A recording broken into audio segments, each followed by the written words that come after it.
안녕하세요. 저는 올해 딱 40이 된 여자입니다. 퇴근하고 집으로 돌아와 하루의 고단함을 사연을 들으며 푸는 애청자입니다. 오랜만에 쉬는 날이라 푹 자고 일어나 평소 바빠서 미뤄뒀던 사연을 보내보고자 먼지 쌓인 노트북을 열었어요. 글재주가 없어 창피하긴 하지만 최선을 다해볼게요. 남편과 저는 결혼 4년 차 부부였어요. 남들은 어떨지 몰라도 저흰 신혼부부처럼 알콩달콩 잘 살고 있었죠. 잘 사는 시댁과는 달리 친정은 평범한 편이었어요. 반대가 있진 않을까 했던 우려와는 달리 저흰 평탄하게 결혼을 허락받고 결혼식을 올렸어요. 알고 보니 시댁에선 남편에게 별 관심이 없더라고요. 시댁의 관심은 오로지 아주버님에게 있었고 남편은 거의 무시하는 수준이었어요. 당연히 결혼할 때도 어떤 도움이 없었고, 오히려 그 점이 전 더 좋더라고요. 결혼 당시 저도 모아둔 돈이 얼마 되지 않았고, 그렇다고 부모님께 손을 벌리고 싶지 않았는데, 신랑도 저도 고만고만한 돈으로 알아서 시작하면 되니 차라리 그 편이 좋았어요. 저흰 월세집에서 시작해 대출은 있지만 29평짜리 아파트까지 마련했어요. 참 열심히도 살았네요. 그렇게 저흰 성실하고 행복하게 하루하루를 살고 있었어요. 그러던 어느 날 아버님이 갑자기 쓰러지셔 돌아가셨고 거기서부터 저희의 불행이 시작되었어요. 둘째야, 너 들어와서 살아라. 내가 영 적적해서 안 되겠어. 네? 제가요? 그래. 왜? 싫으냐? 그렇다기보단 저보다 형님을 더 아끼시니 형님이랑 사시면 되시잖아요. 첫째는 회사가 멀어서 멀리서 살잖니. 그렇다고 회사를 옮기라고 할 수도 없는 노릇이고. 생각 좀 해보고 말씀드릴게요. 그날 저녁 남편은 한숨을 끊임없이 쉬더라고요. 왜 그렇게 한숨을 쉬어? 어머님 때문에? 응. 당신도 알지? 내가 어떻게 살았는지. 당연히 알지. 당신 연애할 때 술만 먹었다 하면 얘기했잖아. 알고 있었죠. 남편은 어렸을 때부터 형과 심한 차별을 당해왔습니다. 처음엔 단순히 장남과 차남에게 있을 법한 차별이라고 생각했는데 그게 아니더군요. 푼돈을 모으고 모아 급식비를 내고 그마저도 없을 땐 그냥 굶었다고 해요. 악착같이 모은 돈을 시부모님과 아주버님이 뺏어갔다는 얘기를 들었을 때 남편을 부둥켜 안고 얼마나 울었는지 몰라요. 아마 그때였던 것 같아요. 이 불쌍한 남자와 살아야겠다는 결심을 했던 순간이 다신 그 집으로 들어가기 싫었는데 막상 어머님이 그렇게 말하니까 고민스러워. 당연히 고민스럽지. 아주버님도 멀리 계시지? 응, 진주에 있어. 본사 발령도 힘든 상황인가 봐. 아, 상황이 너무 안 좋다. 아버님도 갑자기 돌아가시고 어머님도 외로워 보이고. 그러니까 갑자기 혼자 되면 우울증이나 치매 같은 것도 잘 걸린다던데. 그럴 일은 없겠지만 괜히 그런 생각이 들면서 더 고민스러워. 너무 깊게 고민하지 말자. 당신 맘이 그러면 합가하면 되지 뭐. 같이 살다가 정 힘들면 다시 나오면 되지. 그리고 뭐가 걱정이야? 이제 당신 곁엔 내가 있는데. 내가 당신 지켜줄 테니까 걱정하지 말고 당신 마음 가는 대로 해. 그래, 천하무적 와이프. 든든하네. 고마워, 여보.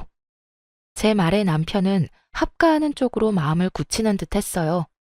그렇게 고민이 길어지던 어느 날 어머님께 전화가 왔더라고요.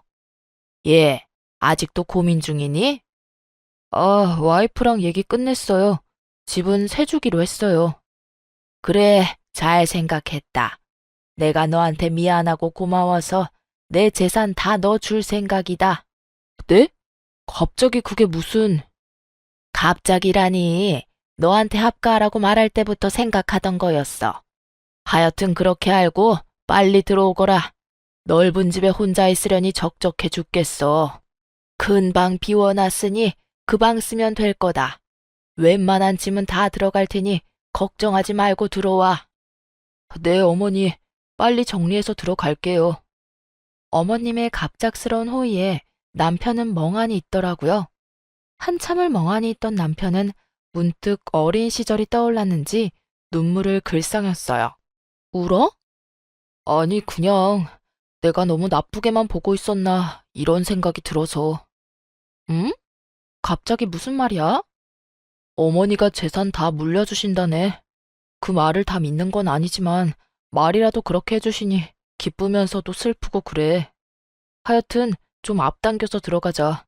천천히 들어가려고 했는데 어머니 많이 외로우신가 봐. 그래, 그러자. 난 상관없어. 그렇게 저흰 앞당겨서 시댁에 들어가게 되었어요. 어머님이 하셨던 말씀처럼 안방보다 더 큰 방을 비워두셨더라고요. 방 안에 저희가 쓰던 침대, 소파, 작은 냉장고까지 넣어도 자리가 남았어요. 그야말로 집안에 저희만의 원룸이 생긴 것 같은 느낌이었어요. 신혼 때가 떠오르기도 했고요. 시댁에 들어온 후 저희 사이가 더 돈독해졌어요. 어머님과의 사이는 그렇지 않았지만요. 예상했듯 어머님의 시집살이가 시작되었어요. 예, 아직 자니? 얼른 나와서 아침 준비 안 하니? 아, 네네. 밖에서 문을 두드리며 깨우는 소리에 놀라 시계를 보니 새벽 5시더라고요. 예상보다 이른 시간에 당황하긴 했지만 어느 정도 각오하고 들어왔던 터라 큰 타격은 없더라고요. 그냥 그러려니 했어요. 나도 도와줄게. 같이 해. 아니야, 당신은 출근해야지. 아침은 내가 다 할 테니까 일찍 퇴근해서 저녁에나 좀 도와줘. 그러니까 지금은 더 자. 저를 도우려고 일어나려는 남편을 도로 눕히고선 전 식사 준비를 하러 주방으로 갔어요.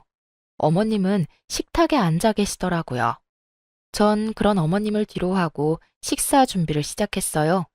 찌개에 반찬 서너 가지를 해서 식탁에 올려놓자 어머님이 맛을 보시더라고요. 예, 찌개고 반찬이고 너무 싱거운 거 아니니? 그래요? 저흰 원래 이렇게 먹어서요. 너무 싱겁다. 간 새로 하렴. 어머님은 초장에 절 잡아볼까 하는 생각이신 것 같았지만 전 그렇게 호락호락한 며느리는 아니었어요. 어머니, 싱겁게 먹는 게 건강에 좋대요. 짜게 먹어봤자 좋은 게 뭐가 있어요? 아버님 갑자기 쓰러지시는 거 보면서 저흰 더 싱겁게 먹고 있는걸요? 어머님도 나중에 고생하지 마시고 앞으로는 싱겁게 드세요. 아셨죠? 그, 그래도 이건 너무 싱겁지 않니? 그럼 오늘은 그냥 드셔보시고 정 안 되겠다 싶으시면 말씀해 주세요. 내일부턴 간 좀 더 해드릴게요. 예상치 못한 저의 반응에 어머님은 그냥 그렇게 넘어가시더라고요. 식사를 마칠 무렵 간이 약하다 그러셨지만 전 알겠다 대답만 하고 계속해서 저희 식성대로 간을 했어요. 어머님, 오늘은 간 좀 더 세게 했는데 어때요? 전 좀 짠 것 같은데. 어머님은 괜찮으세요? 짜긴 뭐, 이 정도면 된 것 같구나. 앞으로는 이렇게 해. 네, 어머님. 전 이런 식으로 시집살이를 호기롭게 헤쳐나가고 있었어요. 마음을 단단히 먹고 들어와서 그런지 할만하더라고요. 생활비를 드리곤 있지만 둘이 살던 때보다 지출이 적으니 모이는 돈도 늘고요. 하지만 그런 날이 길게 이어지진 않았어요. 멀리 계시던 아주버님이 갑자기 회사를 이직하며 서울로 오게 되면서 시댁으로 들어와 버렸거든요. 계획에 없던 식구의 등장에 저도 저지만 남편이 더 당황스러워했어요. 그것도 그럴 것이 어린 시절부터 있었던 차별 때문에 아주버님 앞에선 한없이 작아지는 남편이었기에 아주버님의 등장이 달가울 순 없었죠. 어느 날 아침 식사를 준비하고 있는데 저희 방에서 아주버님 목소리가 들리는 겁니다. 저는 무슨 일인가 싶어 서둘러 준비를 마치고 방으로 갔어요. 그곳엔 아주버님이 제가 선물한 남편의 와이셔츠를 들고 서 있었어요. 야, 이거 내가 좀 입을게. 다려놓은 와이셔츠가 없네. 그거 안 되는데. 뭐? 잔뜩 주눅이 든 남편의 모습을 보는데 화가 확 나더라고요. 그거 제가 선물한 와이셔츠예요, 아주버님. 오늘 저 사람 입고 가라고 제가 어젯밤에 다려뒀고요. 저 사람도 오늘 입고 갈 게 그것뿐이라 빌려드릴 순 없고, 아, 여기 다림이 드릴 테니까 직접 다려 입으세요. 제가 해드리고 싶은데 전 식사 준비로 바빠서요. 아, 네. 그럼 네가 내 와이셔츠 좀 다려. 당신 오늘 아침 일찍 가야 한다면서 빨리 옷 안 입고 뭐해? 당장 옷 입고 나와. 알겠어? 어, 오. 아주버님, 다림이 여기 있어요? 뭐 하세요? 얼른 출근 준비하셔야죠. 어, 그래야죠. 고마워요, 죄수씨. 다리미를 받아든 아주버님의 표정이 멋씹은 듯 했지만 신경 쓰지 않았어요. 어디서 감히 제 앞에서 남편을 부려먹을 생각을 한다니 가당치도 않은 일이었어요. 전 아주버님이 방에서 나가는 걸 보고선 주방으로 돌아와 아침을 마저 차렸어요. 예, 그까짓 와이셔츠 좀 빌려주면 어디가 덧나니? 아주버님이 다림질하는 모습을 본 어머님이 득달같이 달려와 따지더라고요. 전 밥상을 차리며 대답했어요. 그까짓 와이셔츠 아주버님이 좀 다려 입으시면 되죠. 저한텐 제 남편이 하늘 같아서 구겨진 와이셔츠 입고 출근하는 꼴은 못 보겠는 걸 어째요. 그렇다고 식구들 아침밥 굶겨가며 제가 아주버님 와이셔츠까지 다릴 수도 없는 노릇이고. 정 싫으시면 아주버님도 장가 빨리 가시면 되겠네요. 너 그걸 말이라고 하는 게냐? 어머님, 벌써 6시가 넘었어요. 이러다 제 남편도 그렇고 아주버님도 그렇고 아침도 못 먹고 출근하게 생겼어요. 얼른 식사들 하세요. 그렇게 시작된 아침 식사. 편할 리가 없었어요. 어떤 말로 혼을 낼까 생각에 빠진 것이 화난 어머님과 여전히 어두운 표정의 아주버님. 그런 두 사람의 눈치를 살피는 남편. 저는 일부러 더 오버를 하며 남편의 밥그릇에 반찬을 올려주며 이렇게 말했어요. 여보, 많이 먹어. 당신이 우리 집 기둥인 거 알지? 많이 먹고 힘내. 어? 고마워. 당신도 많이 먹어. 오늘따라 더 맛있네. 그런 우리가 꼴 보기 싫었는지 아주버님의 핀잔이 시작되더라고요. 맛있기는. 재수씨, 국 간이 너무 싱겁네요. 저 소금 좀 더 주세요. 아, 그래요? 싱겁게 먹는 게 건강에 좋은데. 그래도 소금 드려요? 네. 저는 짜게 먹는 걸 좋아합니다. 주세요. 네, 알겠어요. 전 소금을 가져다가 아주버님 국에 넣어드렸어요. 꽤 많이요. 도대체 소금을 얼마나 넣은 거예요? 너무 짜잖아요. 어머, 짜게 드시는 걸 좋아하신다길래 어쩌죠? 다시 드려요? 그렇게 짜면 형이 다시 떠다 먹어. 남의 와이프 그만 부려먹고. 처음이었어요. 식구 앞에서 그런 식으로 말하는 남편을 본 건. 순간 감격의 눈물이 흘러나오는 걸 억지로 참으며 흐뭇한 표정으로 남편을 보았어요. 남편은 많이 긴장한 듯 경직된 표정이었지만 제 눈엔 그 모습마저 멋있어 보이더라고요. 뭐라고? 너 말 다 했냐? 여자 하나 잘못 들였더니 별 꼴을 다 보는구나. 어디 감히 네가 형한테 큰 소리를 내는 게냐? 얼른 형한테 사과 못해? 두 사람의 압박에 남편이 주춤하더군요. 아무래도 더는 무리일 것 같아 제가 나섰어요. 7시 다 돼가는데 얼른 출근하시죠? 당신도 다 먹었으면 얼른 출근해. 어머님, 놓여오신 마음 잘 알겠으니 나중에요. 이러다 정말 지각하겠어요. 아주버님 출근하신 지 얼마나 됐다고 지각이라도 하시면 어째요? 얼른요. 저는 호들갑을 떨며 남편을 일으켜 출근을 시켰고 아주버님도 떠밀다시피 해서 내보내버렸어요. 이제 남은 건 시어머님이었는데 저는 어떤 말을 할 틈도 없이 뒷정리를 시작해버렸죠. 하지만 어머님은 물러설 생각이 없으신지 제 뒤통수에 대고 혼내시더라고요.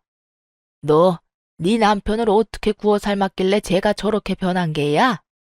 어머, 어머님, 제가 뭘 구워 삶아요.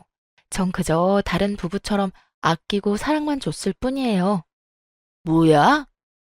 워낙 자존감이 없던 사람이라 고작 아껴주고 사랑만 줬을 뿐인데 저렇게까지 변했네요. 너무 대견하지 않아요?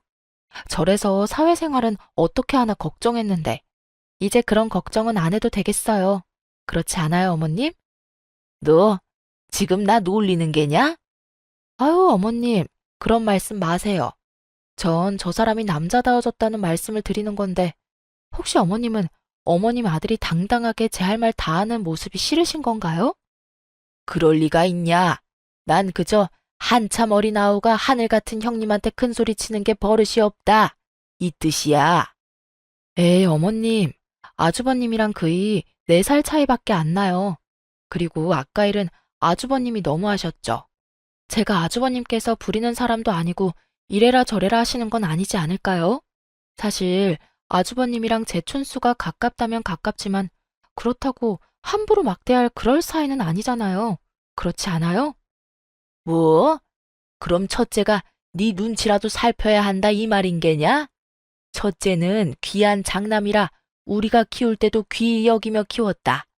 그리 귀하게 키운 내 장남한테 네가 그 사소한 부탁도 못 들어준다 이 말이냐? 어머님의 말을 듣고 있는데 남편의 차별이 어땠을지 딱 알겠더라고요. 제 앞에서도 이런 식인데 남편이 자라온 세월엔 얼마나 더 심했을지. 전 지금 물러서면 앞으로 더 힘들어지겠다는 생각에 절대 물러서지 않기로 했어요. 그런 말이 아니라 예의는 지켜주셨으면 한다. 이 뜻이죠. 어머님, 저도 외동딸이라 나름 귀하게 컸어요. 어머님 말씀대로라면 저도 샤워하러 갈 때 그냥 가서 다 씻고 아주버님 불러서 속옷 심부름 시켜도 되겠네요?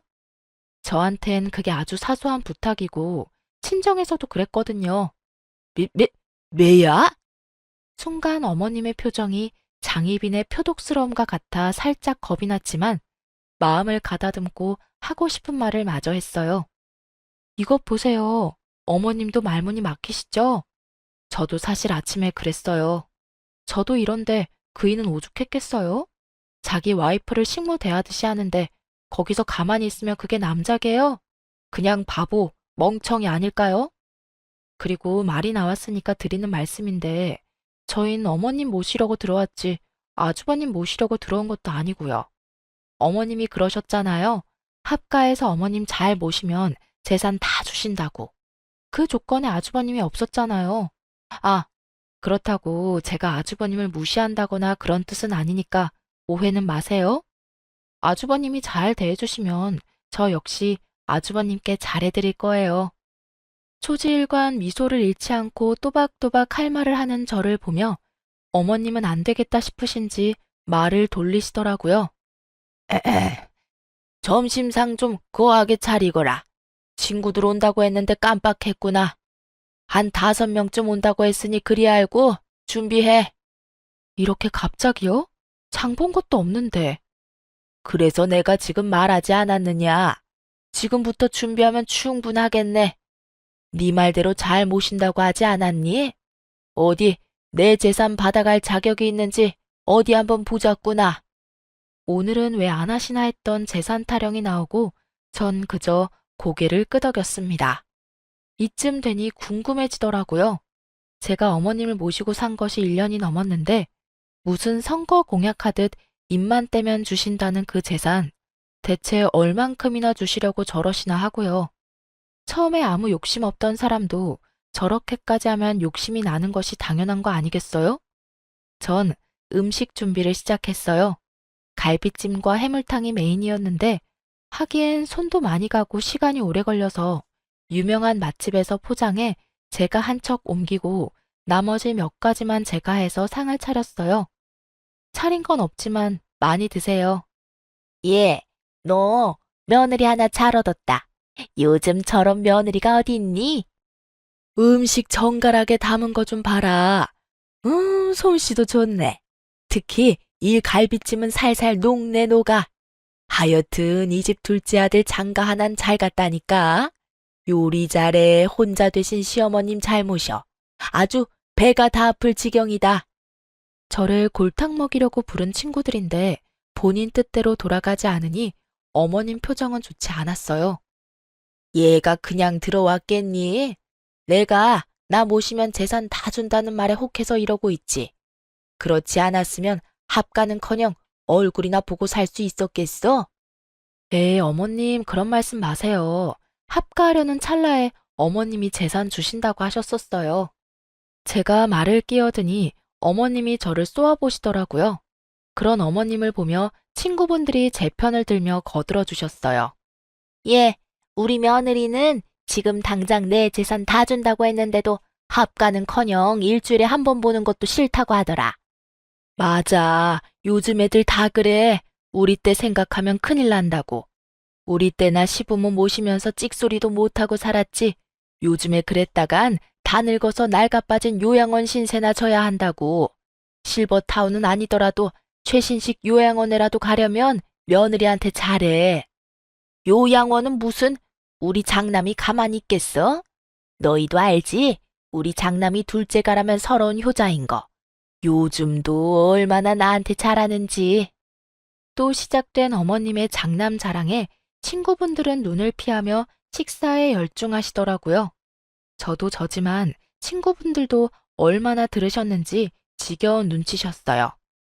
그런 것도 모르고 식사 자리가 끝날 때까지 자랑하시는데 중간에 한 친구분이 약속 있는 걸 깜빡했다며 판을 깨지 않았다면 우리 장남은 태어날 때부터 얼마나 효잔지 한 방에 쑥 하고 나왔지 뭐야?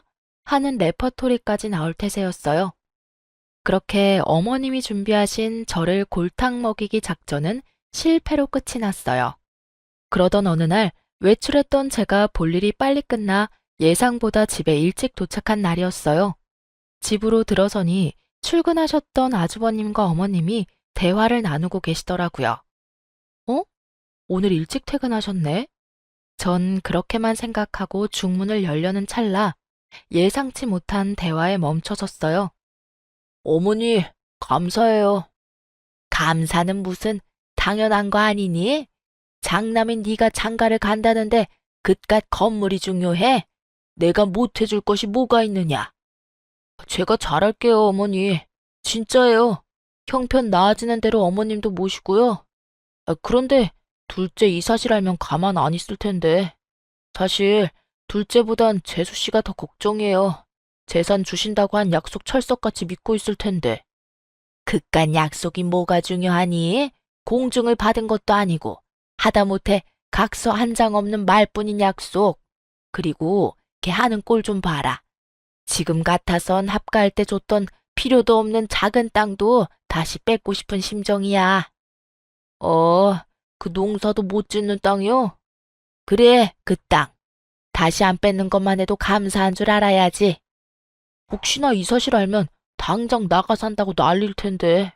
저도 아직 어머님 모실 상황도 못 되고, 언젠가는 제가 모실 건데, 아직 결혼도 안 했고, 결혼하더라도 신혼생활은 즐기고 말을 꺼내도 꺼내야 할 것 같아서요. 그래, 다 알지, 우리 장남 마음. 걔들이 어떻게 알겠니? 너하고 나만 입 다물고 있으면 평생을 가도 모를 거다. 그리고 혹시나 알게 되면 다른 건물 처분해서 물려준다고 하면 되지 뭐. 요즘 따라 아주버님이 너그럽다 싶었더니 이유가 있었더라고요. 입만 떼면 주신다던 재산은 애초에 주실 생각도 없었고 합가할 당시 생색이란 생색은 다 내시며 주셨던 작은 땅도 쓸모없는 땅이었어요. 사람인지라 욕심은 났었지만 큰 기대가 없었던 터라 크게 실망하진 않았는데 저를 어떻게 생각하면 저런 식으로 말할 수 있나 하는 생각에 화는 좀 나더라고요. 아, 그럼 지금 두 분 말씀은 어머님이 입버릇처럼 말씀하셨던 그 재산 중 일부는 아주버님 집 사주셨고 남은 건물조차 저희 줄 생각은커녕 애초에 땡전 한 푼 줄 생각도 없으셨다. 이 뜻이네요? 저의 등장에 많이 당황한 두 사람이 저를 보더라고요. 두 사람이 보기에도 제 표정이 심상치 않았는지 저를 달래기 시작하더라고요. 당연했죠. 아직은 수족처럼 부려먹을 사람이 필요했을 테니까요. 재수 씨, 그게 아니라 제가 어머니께 빌린 거예요. 제가 장가를 가게 됐지 뭐예요? 그래, 아가. 네가 오해하는가 본데 다 빌려준 거야. 그리고 말이 그렇지. 내 남은 재산은 다 너희 몫이란다. 내가 너희 주지 누굴 주겠니? 퍽이나 주시겠어요. 저는 마음의 소리를 속으로 삭히며 건성으로 대답하곤 방으로 들어와 버렸어요. 그리고 남편이 오길 기다렸어요. 여보, 괜찮아? 당신도 들었구나. 나도 난데 당신은 괜찮아? 나는 괜찮아. 어차피 기대도 안 했는걸. 난 그저 미우나 고우나 부모니까 마지막 효를 다하려 들어왔던 거였어. 우리 올해로 합가한 지 2년쯤 됐지? 이쯤 하면 된 거 같은데 이제 다시 분가할까? 타이밍도 제격이긴 한데 당신 정말 괜찮아?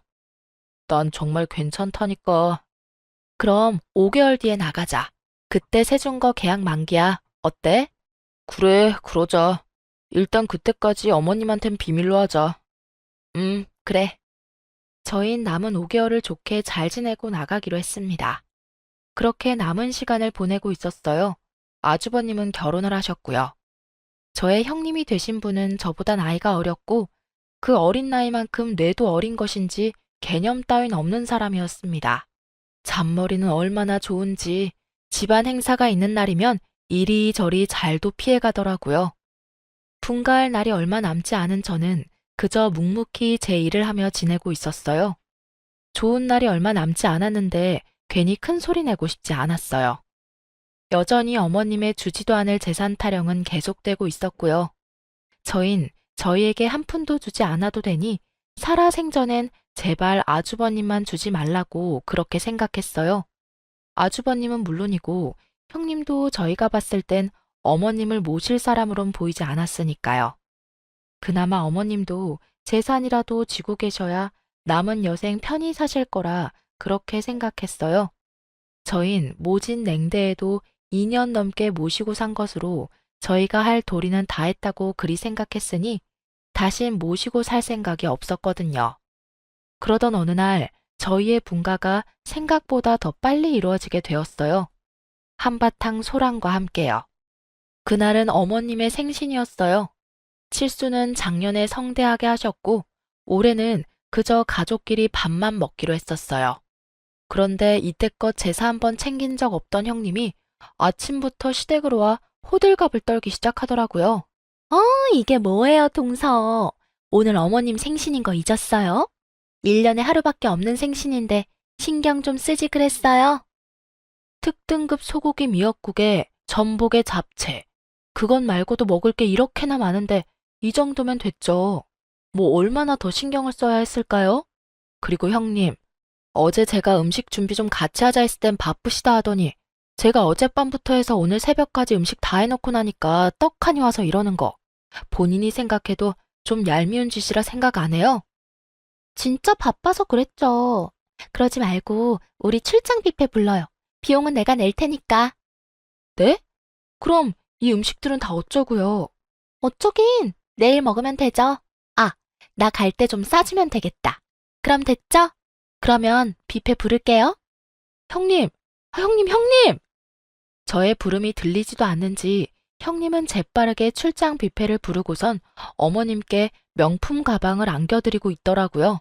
밤새 고생한 걸 생각하면 말 그대로 열받아 죽을 것만 같았지만 오히려 잘 됐다 싶기도 했어요. 저렇게 서로 좋아 죽으니 맘 편히 분가해도 되겠다 싶었거든요. 그렇게 출장 뷔페팀이 오고 저흰 맛있게 식사를 마쳤어요. 제대로 대접받은 시어머님의 입이 귀에 걸려 내려올 생각이 없어 보였어요. 좋게 생각해 보려 해도 너무 과한 대접에 꺼림칙함이 사라지지 않고 있을 때였어요. 저기 어머니. 뷔페팀이 사라지고 과일을 챙겨오니 아주버님이 조심스럽게 말을 꺼내더라고요. 왜 그러는 게냐? 무슨 일 있는 게냐? 그게... 아주버님이 말끝을 흐리자 형님이 말끝을 차고 들어오더라고요. 어머님, 이 사람 회사 그만두고 사업 시작했어요. 그래서 말인데 어머님이 이 사람한테 투자 좀 해주시면 안 될까요? 뭐? 어머님은 꽤 당황스러워 보였어요. 저희도 적잖게 당황했지만 일단 가만히 있었어요. 들어보니까 어머님 건물 한 채 더 있다고 하던데 그거 좀 투자해 주시면 안 될까요? 이 사람 요새 잠도 제대로 못 자고 밥도 제대로 못 먹어요, 어머님. 어차피 어머님 재산 다 장남인 이 사람 주실 거 아니에요? 그게 그렇긴 하지. 이대로는 안 되겠다 싶어 제가 나섰어요. 어머님, 정말 해도 해도 너무하시네요. 그 재산 저희 주시기로 하신 거 아니에요? 한두 번도 아니고 제가 모시고 사는 2년 넘는 시간 동안 몇 번이나 말씀하셨잖아요. 그런데 뻔히 저희 듣는 데서 그렇긴 하다뇨. 정말 이건 아니죠, 어머님. 동서는 좀 빠지죠? 제가 왜 빠져야 해요? 여기서 절대 빠지면 안 되는 사람이 전데 제가 왜요? 동서, 그 건물이 어머님 건물이지 동서 건물인 줄 알아요? 아니, 그리고 서방님도 가만히 있는데 왜 동서가 나서서 이 난리인 줄 모르겠네. 그럼 형님은요? 아주버님도 저렇게 가만히 있는데 왜 형님이 나서냐고요? 이거랑 그거랑 같아요? 그럼 같지. 다를 건 또 뭐래요? 뭐?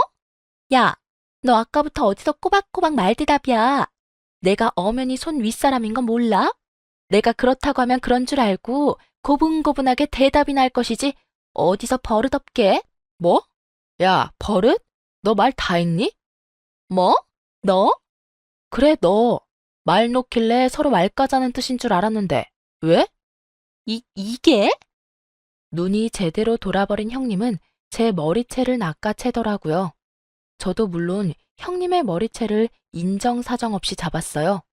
이래봬도 제가 학창 시절에 팔씨름 좀 했던 터라 손쉽게 제압이 되더라고요. 그간에 쌓였던 스트레스를 아귀에 집중시켰더니 더 힘이 넘치기도 했고요.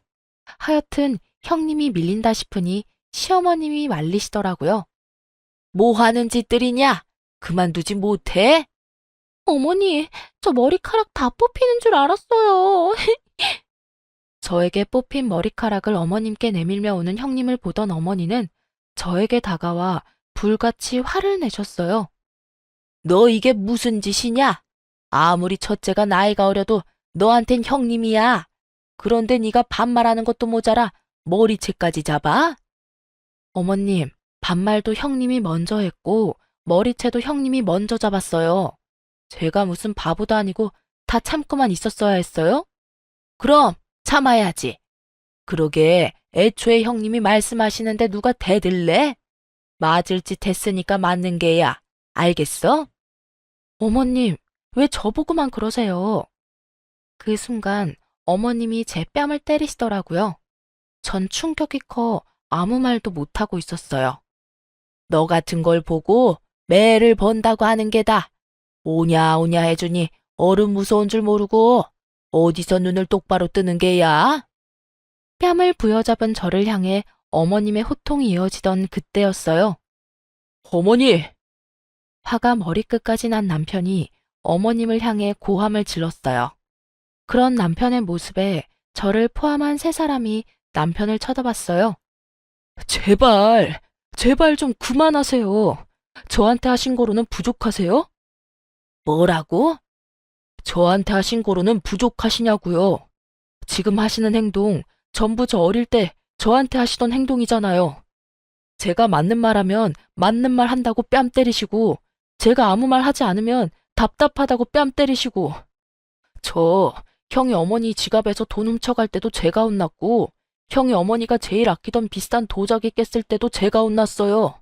그래도 아무 말 안 했고요. 어머니가 사실은 그 모든 잘못을 형이 했다는 사실을 알고도 절 혼낸다는 걸 알면서도 전 아무 말도 안 하고 그냥 혼났었다고요. 그냥 늘 하시던 말씀대로 장남이니까 그러니까 저러시겠지 하고 다 참았다고요. 그런 어머니가 원망스러울 때도 있었지만 다 참고 넘겼다고요. 참기는 왜 참니? 누가 참으라고 했어? 그리고 너 진짜 소름이 끼치는구나. 속으론 그런 생각하면서 합가는 왜 했어? 그래도 어머니니까요. 그래도 어머니니까 모셨던 거예요. 아무리 미워도 절 세상에 나오게 해주신 분이니까요. 근데 제가 잘못 생각했네요. 어머니, 이 사람한테 하시는 행동 보니까 정말 후회가 돼요. 네가 후회가 되면 어쩌겠단 말이냐? 어쩌긴요. 저희 분가하겠습니다. 아니, 인연 끊겠습니다. 앞으로 저나 이 사람한테 연락도 하지 마세요. 주신다던 재산? 처음부터 기대도 하지 않았습니다. 이 사람이나 저나 그 재산 형한테 다 뺏기지 않게 지켜드리려고 그랬던 건데 이제 그럴 필요도 없겠네요. 이로써 제 할 도리는 다 했습니다. 주신 땅은 이제껏 저나 집사람이 어머니 모셨던 값으로 치고 잘 받도록 하겠습니다. 그럼 사시는 동안 평안하시고 돌아가시더라도 연락 주지 마세요. 연락 주셔도 찾아가지 않을 테니까요. 그렇게 말한 남편은 저의 손을 잡고 그래도 시댁을 나와버렸어요.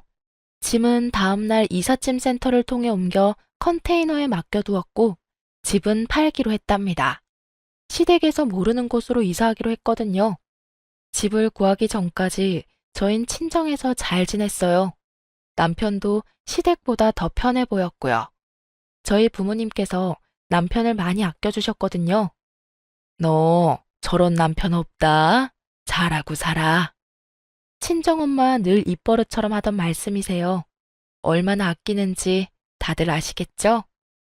저흰 한 달가량 친정에서 지내다 나와 새로운 곳에 터를 잡았습니다. 어머니께서 주셨던 땅을 처분하니 대출 없이도 작은 아파트 정도는 살 수 있더라고요. 남편은 회사도 그만뒀어요. 퇴직금과 조금 남아있던 돈으로 저흰 가게를 차렸고요. 한동안은 그렇게 잘 지냈어요. 시댁에서도 연락조차 없는 걸 보니 잘 지내는 것 같았어요. 어느 날 문득 달력을 보는데 시댁 제사가 있던 날이더라고요. 잘하려나 생각하는 찰나 무섭게 전화가 오기 시작했어요. 여보, 이거 봐봐. 어머님이랑 형님한테 계속 전화 와. 이때껏 연락도 없더니 왜? 오늘 제사잖아. 그럼 그렇지. 다 무시해. 어? 나도 형한테 전화 온다. 그냥 꺼버리자. 당신도 꺼버려. 남편의 뜻에 따라 전원을 꺼버리고 다음날 전화를 켠 저는 엄청난 문자에 놀랐어요. 부재중을 알리는 문자가 50통이 넘었고 나머지는 이런 내용들이었어요. 진짜 절연이라도 하려고 이러는 것이냐? 절연할 때 하더라도 당장 와서 제사 준비는 해라. 적당히 하고 당장 오라는 등 온갖 협박을 하던 연락의 끝은 더 황당하더군요. 너희 때문에 첫째네 이혼하게 생겼다. 형 집안 풍비박산 내놓고 얼마나 잘 먹고 잘 사나 내가 지켜볼게다. 어머님에게 온 연락이었어요. 꼼짝없이 집안일을 다 떠맡게 생긴 그 여자가 이혼하겠다고 선포라도 한 모양이더라고요. 그렇게 끝인 줄 알았던 연락은 계속해서 왔어요. 어떡해 여보, 이거 좀 봐봐. 뭔데 그래? 전 어머님께 온 문자를 남편에게 보여줬어요. 너희 때문에 첫째 내가 이제 내 연락은 받지도 않는다. 이거 어떻게 책임질 거야? 네가 그날 와서 제사만 지내줬어도 이런 일은 없었을 거 아니냐? 아주버님도 어머님 연락 딱 끊었나 봐. 어쩌지? 어쩌긴 어째. 그러게 진작 좀 잘하시지. 조금만 잘 대해주셨어도 우리가 이랬겠어? 다 자업자득이야. 그리고 뭐가 걱정이야? 돈도 많은데 알아서 잘 사실 테니까 걱정도 하지 마. 완전히 마음이 돌아선 남편은 냉정하더라고요. 전 남편의 말대로 그 연락도 무시했지만 어머님의 연락은 끊기지 않았습니다. 계속해서 무시로 일관하던 저는 결국 전화를 받고야 말았어요. 그날은 어머님 생신이었거든요. 네, 어머님. 아가, 어떻게 첫째가 나한테 이럴 수 있다니. 아주버님 연락도 없으세요? 연락은커녕 내 전화도 안 받은 지 오래됐어. 찾아갔더니 문도 안 열어주더라고. 내가 어떻게 했는데 나한테 이럴 수가 있단 말이냐? 어떻게 나한테 이래? 기다려 보세요. 연락 오시겠죠. 기다려도 연락이 없으니 이러지. 넌 지금 사람 약 올리니? 제 말은 그게 아니라요. 이런 상황에서도 저에게 역정을 내는 어머님을 보니 할 말이 없었어요. 저의 통화를 옆에서 듣고 있던 남편은 언성을 높이는 어머님의 소리에 제 전화를 가지고 가 단호하게 말했어요. 어머니는 정말 여전하시네요. 다시는 전화하지 마세요. 전화를 끊어버린 남편은 어머님 번호를 차단 목록에 넣어버렸어요. 이제 다시는 연락 받지 마. 목소리도 듣기 싫으니까. 알겠어. 그 뒤론 연락이 와도 알 수가 없으니 잊고 살았어요. 사실 식당도 조금씩 바빠져서 신경 쓸 겨를도 없었고요. 그러던 어느 날 식당으로 예상치 못한 손님이 찾아왔어요. 어서 오세요. 어머, 안녕하세요. 정숙이네 둘째 며느리 아니야? 네, 잘 지내셨죠? 그렇습니다. 지난번 집에 오셨던 어머님의 친구 한 분이 우연히 오셨더라고요. 저흰 그분에게서 잊고 지냈던 시댁 소식을 들을 수 있었죠. 난 잘 지내는데 정숙이는 오늘 내일 하잖아. 아, 집 나가서 모르겠구나. 글쎄 연락 뚝 끊겼던 장남이 갑자기 다시 찾아와서는 여행도 모시고 가고 용돈도 턱턱 주고 하길래 이제 정신 차렸나 보다 했지. 그런데 그게 아니라 사업이 힘들어져서 나머지 재산 뜯어내려고 왔더라고. 우리가 그렇게 말렸는데 정숙이는 우리 장남이 그럴 일 없다며 남은 건물 한 채 정리해서 투자해줬는데 글쎄 한 일주일 잘한다 싶더니 그 뒤론 또 연락 두절됐잖아. 그러게 말 안 듣더니 그나마 집은 남겨뒀으니 망정이지 다 늙어서 길거리에 나 앉을 뻔했어. 아, 그런 일이 있었어요? 그래 그런 것도 장남이라고 그렇게 끼고 돌더니 요샌 나랑도 연락도 잘 안 돼. 창피하겠지. 동네방네 소문 쫙 났으니 어디 얼굴 들고 다니겠어? 네, 그렇긴 하겠네요. 그럼 식사 맛있게 하세요. 결국 저희가 우려했던 일이 그대로 일어났더군요. 남편은 그날 저를 피해 찾은 골목 어귀에서 10년 동안 끊었던 담배를 다시 피우더라고요. 그런 남편을 본 전 아무 말도 하지 못했어요. 그 심정이 어떨지 전 감히 짐작도 되지 않았으니까요. 그저 그날 밤 남편에게 마시는 안주를 만들어주며 술상을 봐줬어요. 남편은 술 한 잔에 털어내려는 듯 시원하게 소주 한 병을 비우고 평소의 모습으로 돌아와 열심히 음식을 연구하며 식당을 위해 노력했어요. 그런 남편의 노력을 하늘이 알아챘는지 식당에 손님이 넘쳐났어요. 그야말로 대박이었죠. 눈코 뜰 새 없이 바쁜 일상을 보내던 어느 날, 모르는 번호로 전화가 오더군요. 그 당시 체인점 문의 전화가 많이 오던 터라 아무런 의심 없이 전화를 받았어요. 여보세요? 아가, 나다. 저희가 전화를 받지 않자 전화번호까지 바꿔 연락하셨더라고요. 네, 어머님, 잘 지내시죠? 죽기 전에 목소리라도 들어볼까 싶어서 전화해봤어. 네? 어머님, 그게 무슨 말이세요? 죽으신다뇨. 내가 이렇게 살아서 뭐 하겠니? 그래서 죽으려고 하니 네 생각이 나지 뭐야. 그래서 마지막으로 목소리라도 들어볼까 해서. 둘째랑 행복하게 잘 살아. 이만 끊으마. 그렇게 끊긴 전화를 붙잡고 제가 안절부절 못하고 있자 옆에서 듣고 있던 남편의 눈빛은 흔들렸지만 말은 단호하게 하더라고요. 절대 죽을 사람 아니니까 걱정하지 마. 전 여기서 끝이 아닐 거란 예감이 강하게 들더라고요. 제 예감은 적중했고 병원에서 전화가 왔어요. 어머님이 입원하셨는데 환자분이 애타게 찾고 있으니 오시라고요. 저와 남편은 대기 손님까지 있던 가게를 내팽개치다시피 하고 급히 병원으로 달려갔어요. 병실 앞에 도착한 저희는 가쁜 숨을 내쉬고 있었는데요. 그때 병실 안에서 어머님 목소리가 들려오더라고요. 응? 나 괜찮아. 그냥 입원만 한 거야. 죽는다고 했는데도 오질 않으니 어쩌겠어? 이런 쇼라도 해야지. 첫째 놈, 말도 마라. 아예 전화번호까지 바꿔서 연락도 안 돼. 내가 미쳤지. 그런 것도 자식이라고 한평생 모은 재산 다 쏟아부었으니. 그나마 둘째가 심성이라도 고우니 그걸 잘 이용해 봐야지. 다 늙어서 혼자 어떻게 살아? 이제 올 때 됐으니 끊어. 그래요. 저흰 또 속은 것이었습니다. 전 긴장이 풀리며 그 자리에 주저앉아 버렸고 남편은 치가 떨리는 듯 온몸을 부들부들 떨며 거칠게 병실 문을 열었어요. 왔니? 소름 돋는 어머님의 연기에 남편은 더욱 화가 난 듯 했어요. 목소리마저 떨리고 있었거든요. 어머니, 아니, 아주머니, 연기 그만하세요. 밖에서 통화하는 거 다 들었어요. 그리고 제발 다시는 연락하지 마세요. 우연히 길거리에서 만나더라도 아는 척도 하지 마시고요.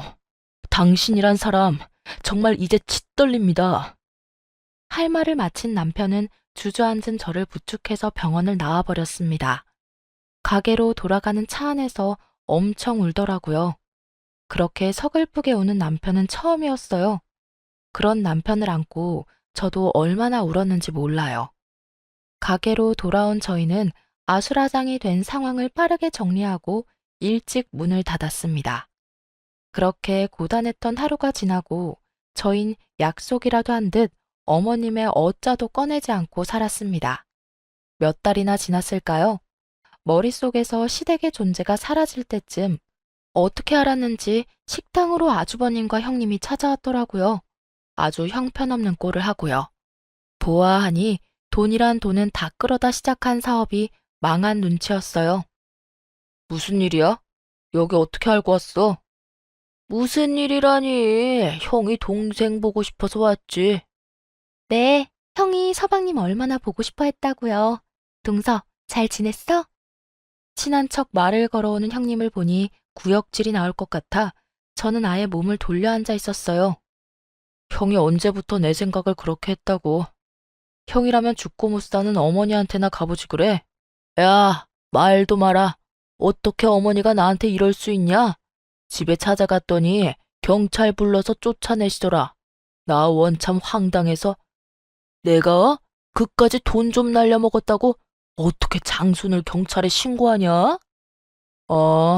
그래서 지금 내 돈까지 뜯어먹으려고 찾아온 거야? 아니 그게 아니라. 야, 동생아. 말이 나왔으니까 하는 말인데 나 돈 좀 빌려주면 안 되냐? 이번엔 진짜 성공할 수밖에 없는 아이템이라서 그래. 네가 조금만 도와주면 어떻게 될 것 같은데. 돈? 조금만 기다려봐. 말 같지도 않은 말을 듣고 있던 남편은 잠시 기다려보라며 주방으로 향했어요. 그리곤 굵은 소금을 한 바가지 퍼와 아주버님과 동서에게 냅다 뿌려버렸어요. 이게 뭐야? 서방님, 이게 뭐한 짓이에요? 둘 다 내 말 잘 들어. 2번 다시 찾아오지 마. 한 번만 더 찾아오면 소금으로 맞은 이 순간을 감사하게 여기게 만들어줄 테니까. 알아들었으면 얼른 썩 꺼져. 남편의 고함에 두 사람은 혼비백산하며 사라졌어요.